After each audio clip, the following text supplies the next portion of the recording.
बिस्मिल्लाहिर्रहमानिर्रहीम, अस्सलाम वालेकुम। पाकिस्तान और दुनिया भर में देखने और सुनने वालों को अब्दुल कादिर का सलाम। आज 12 अक्टूबर है, बड़ा तारीखी दिन है। जैसे 25 साल पहले होने वाले वाक़यात के बाद आज बिल्कुल हालात बदल गए, जज्बात बदल गए, वक्त बदल गया।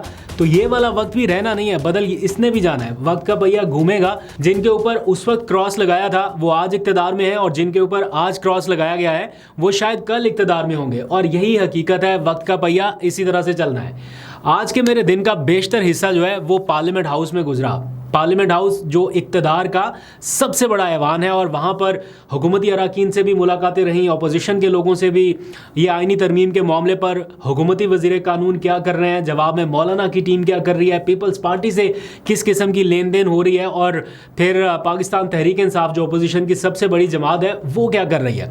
तो इन सब लोगों से मुलाकातें हुई, इक़्तिदार की राहदारियों में पूरा दिन गुजरते समझ आना शुरू हुआ कि हो क्या रहा है। तो मैं सारी चीज़ें एक एक करके आपके सामने रखूँगा, डिसीजन आपका है ताकि राय आप कायम कर सके। मुझे आज दो सवालों के जवाबात की तलाश थी। नंबर 1 कि क्या इस आइनी तरमीम के लिए हुक्मरान इत्तेहाद के पास नंबर पूरे हैं, और दूसरा सवाल था कि क्या इस पूरे मंजरनामे में जब पाकिस्तान तहरीक इंसाफ ने एहतजाज की कॉल दे रखी है तो क्या हुकूमत की तरफ से कोई राब्ता हुआ है पाकिस्तान तहरीक इंसाफ से या इस एहतजाज को पोस्टपोन कराने के लिए।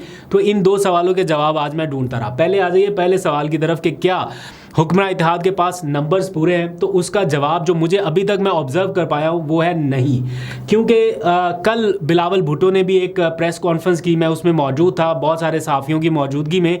बार बार वो 25 मिनट की प्रेस कॉन्फ्रेंस में ये कहते रहे कि हमारे पास नंबर्स पूरे हैं, लेकिन हम मौका दे रहे हैं कि सारी जमातों का कंसेंसस हो जाए। वो इस किस्म का तासुर दे रहे थे कि हुकूमत ने उन्हें बता रखा है कि भाई हमारे पास नंबर्स पूरे हैं, अगर आप हमारे साथ मिल गए तो हमारे नंबर्स पूरे हैं।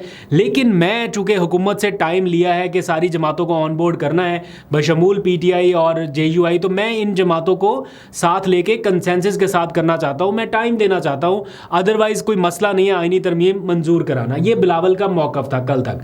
उनके जवाब में मौलाना ने शाम को एक प्रेस कॉन्फ्रेंस की, और जाहिर बात है मौलाना के नंबर्स के बगैर तो हो ही नहीं सकता।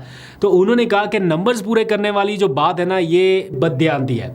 ये उन्होंने खुले लफ्ज़ों में कह दिया। बिलावल को एक तरह से उन्होंने जवाब दिया कि नहीं, ऐसे नहीं, हमारे बिना नंबर्स आपके पूरे नहीं।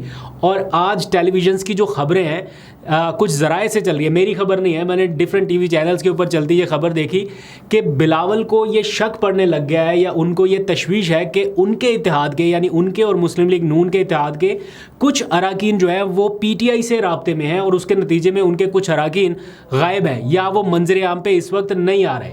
उनमें 3 MNAs हैं और 5 सेनेटर्स हैं, जबकि बाज़ इतलात ऐसी हैं कि हुकूमती इत्तेहाद के कुछ अरकान जो बैरून मुल्क गए हैं वो वापस आने के लिए तैयार नहीं है। अब ऐसी सूरत हाल में नंबर्स गेम तो और कम हो गई। तो क्वेश्चन ये बनता है कि अगर नंबर्स पूरे हैं तो बिलावल को तशवीश किस बात की है। नंबर 2, अगर नंबर्स पूरे हैं तो फिर PTI के अरकान के ऊपर इस किस्म का सख्त क्रैकडाउन इस वक्त क्यों जारी है, क्यों उन लोगों के घरों पे, उनके कारोबार के ऊपर इस वक्त सख्त किस्म का क्रैकडाउन नज़र आ रहा है, जो कि बड़ा क्लियर इंडिकेट कर रहा है कि नंबर्स पूरे नहीं हो पा रहे। नंबर 3, अगर नंबर्स पूरे हैं तो फिर मेरा नहीं ख्याल कि हुकूमत इतना इंतज़ार करती या पीपल्स पार्टी इतना इंतज़ार करती, और ये मीटिंग्स के ऊपर मीटिंग्स, ये मौलाना को कायल करने की कोशिशों के ऊपर कोशिश, ये सारा कुछ ना होता। और इन सारी बातों को भी एक साइड पे रखिए। आज तो उस वक्त आखिर ही हो गई जब शेरी रहमान ने उस कॉन्स्टिट्यूशन रूम से बाहर आके ये बात बताई कि आज बिलावल साहब ने आइनी तरमीम से मुतालिक इंकशाफात किए हैं, और माजी की रिसर्च का हवाला देते हुए ये कहा है कि ये आइनी अदालत का जो कॉन्सेप्ट था ये बेसिकली कायदे आज़म साहब का नज़रिया था या उनकी सोच थी, और वो इसको कैसे आगे लेके चलना चाहते थे ये आज बिलावल साहब ने सारे लोगों को बैठ के बताया है। तो बेसिकली वो ये कह रहे हैं कि ये जो नज़रिया है ये तो कायदे आज़म का था। लेकिन इतना मैं ज़रूर कहूँगी कि आज चेयरमैन बिलावल भुट्टो ज़रदारी ने कायदे आज़म मोहम्मद अली जिन्ना के हवाले से एक लंबा इंकशाफ किया है पुरानी रिसर्च का, कि उन्होंने किस तरह कॉन्स्टिट्यूशनल कोर्ट को एक तरजीह समझा, और उस तरजीह के पूरी उसकी उन्होंने तशरीह भी लिखी है। तो जब शेरी रहमान ये सारी बातें बता रही थी तो एक पास खड़े सहाफ़ी है हमारे दोस्त फ़हीम अख्तर, उन्होंने कहा कि जब 1973 का आइन आ रहा था उस वक्त, और जब 18वीं तरमीम आ रही थी उस वक्त आपको कायदे आज़म का ये नज़रिया याद नहीं था। मैडम जल्दी में क्यों लाई जा रही थी? का ख्वाब था 1973 में क्यों नहीं याद आया, और 18वीं तरमीम के वक्त क्यों नहीं याद आया? अब अचानक कैसे याद आ गया? नहीं, अचानक की बात नहीं है। तो सहाफ़ियों के बहुत सारे सवालात हैं जिनके जवाबात देने हैं इन लोगों को, और जो भी शख्स कॉन्स्टिट्यूशन रूम से बाहर निकलता है सहाफ़ी उसको पकड़ के सवालात करने शुरू कर देते हैं कि जनाब बताएं अंदर क्या हुआ, बताएं ये इस चीज़ के ऊपर क्या अपडेट है। तो मैं जो क्रक्स है वो आपको बता देता हूँ। जो हुकूमत का ड्राफ्ट अब तक सामने आया है वो पाकिस्तान तहरीक इंसाफ के नज़दीक एक काला अजदा है। वो कहते हैं कि इसमें तो कोई ऐसी चीज़ है ही नहीं जिसके ऊपर हम अमल दरामद कर सकें या सोच सकें। पीटीआई के बिल्कुल करीब करीब नज़रिया है मौलाना का, और वो भी यही कहते हैं कि जनाब हुकूमती जो तरामीम है वो तो काबिल अमल है ही नहीं। इसलिए मौलाना और पीपल्स पार्टी ये आपस में मिलकर कोई ड्राफ्ट लाना चाहते हैं जो एक दूसरे के नज़रिए के काफ़ी करीब करीब है। आज जब ये सारी मीटिंग जारी थी तो उसमें डाटा मंगवाया गया कि सुप्रीम कोर्ट में आइनी मुकदमात कितने ज़ेर समात है, तो पता चला कि उनकी तादाद 200 से भी कम है। तो फिर ये मौक़िफ़ आया कि 200 मुकदमात या 200 से भी कम मुकदमात के लिए आप एक पूरा अलग सेटअप बना रहे हैं, आप आइन में रद्द बदल कर रहे हैं, आइन छेड़ रहे हैं, उसमें तरामीम कर रहे हैं, तो ये बेहतर नहीं है। उससे बेहतर हल ये है कि आप कॉन्स्टिट्यूशनल बेंच बना लें। तो अब उसकी तरफ मामला जो है वो आहिस्ता आहिस्ता जा रहे हैं। शीरी रहमान फिर कामरान मुर्तज़ा उस इजलास से निकले और वो फिर बिलावल से मुलाकात के लिए भी रवाना हो गए। और जो तीसरा पीटीआई का मौक़िफ़ है वो ये कि पीटीआई अभी तक अपना मुसवदा ही नहीं दे रही। सब ने अपने अपने मुसवदे दे दिए हैं, इवन एमकेएम ने भी दे दिया है, इवन पीपल्स पार्टी तो पहले दे चुकी है, मुस्लिम लीग नून का ड्राफ्ट भी आ गया, सारी जमातें दे रही हैं। लेकिन पीटीआई ये कह रही है कि जब तक उनकी इमरान खान से मुलाकात नहीं होगी वो अपना मुसवदा नहीं दे सकते, क्योंकि इमरान खान से मुशावरत के बगैर या उनकी रजामंदी जाने बगैर वो इस आइनी तरामीम में पार्टिसिपेट ही कैसे कर सकते हैं, इसमें अपनी तजावीज़ कैसे दे सकते हैं, जबकि इमरान खान का नज़रिया तो बिल्कुल अलग है, वो तो आइनी तरामीम को सपोर्ट ही नहीं कर रहे। तो अगर पीटीआई ने कोई मुस्बत तजवीज़ भी देनी है तो वो कहते हैं कि जब तक इमरान खान से मुलाकात नहीं होगी तब तक नहीं दे सकते। आज की इस पूरी कार्रवाई के दौरान पीटीआई ने ये मामला बार बार उठाया, दो मुद्दे बार बार उठाए। एक, उनके जो साथी अरकान हैं उनके घरों के ऊपर जो रेड हो रहा है, लोगों के नाम बताए कि इसके घर के ऊपर हमला हुआ, इसके फैक्ट्री के ऊपर हमला हुआ, इसकी जायदाद सील कर दी गई, इसका कारोबार तबाह कर दिया गया। तो ये सारी चीज़ें बताई गई हैं। बड़ी गर्मा गर्मी हुई है आज के इजलास में, और उमर अयूब ने ख़ास तौर पर लोगों के नाम ले लेके बताया कि हमारे लोगों के साथ ये किया जा रहा है। अगर आपने ज़ोर ज़बरदस्ती से करना है तो फिर आप बेशक इधर ही कर लें, लेकिन कम अज़ कम इस चीज़ का जवाब तो दें कि आपके पास नंबर्स अगर पूरे नहीं हैं और आप आइनी तरमीम करना चाहते हैं तो क्या इस तरह से ज़ोर ज़बरदस्ती करेंगे। तो ये आज की गर्मा गर्मी अंदर ऐवान में जो कमेटी रूम था उसमें रही है। अब आ जाइए थोड़ी सी बात करते हैं पाकिस्तान तहरीक इंसाफ के मुमकिना एहतजाजी कॉल के हवाले से।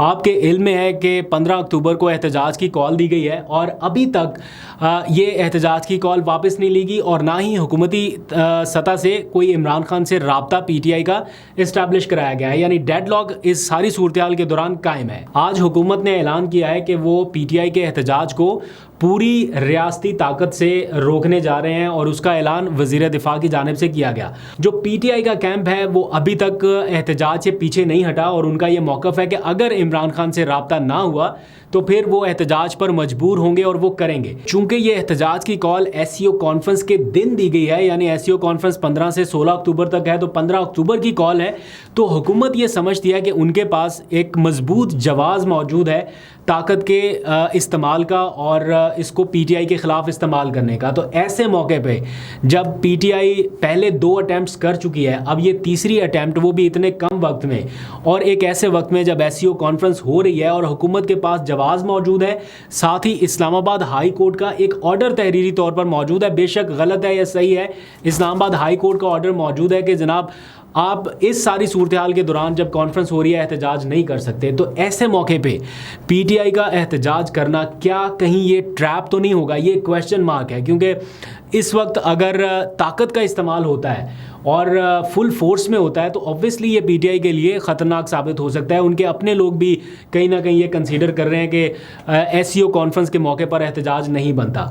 मेरा अपना ज़ाती ख्याल ये है, आप इख्तलाफ कर सकते हैं, लेकिन बीइंग अ पाकिस्तानी मेरी ये ख्वाहिश है कि एससीओ कॉन्फ्रेंस में किसी किस्म का कोई खलल ना पड़े और ये कामयाबी से हो जाए। लेकिन साथ ही पीटीआई के कारकुनान का जो कंसर्न है वो भी जेन्युइन है कि इमरान खान के हवाले से कोई मालूमात नहीं दी जा रही। तो क्या ये सारी जिम्मेदारी का मुजाहिरा सिर्फ पीटीआई को ही करना है, या उन्हीं से एक्सपेक्ट किया जाए कि पीटीआई ही जिम्मेदारी का मुजाहिरा करे और वही अपना एहतजाज कॉल ऑफ करे?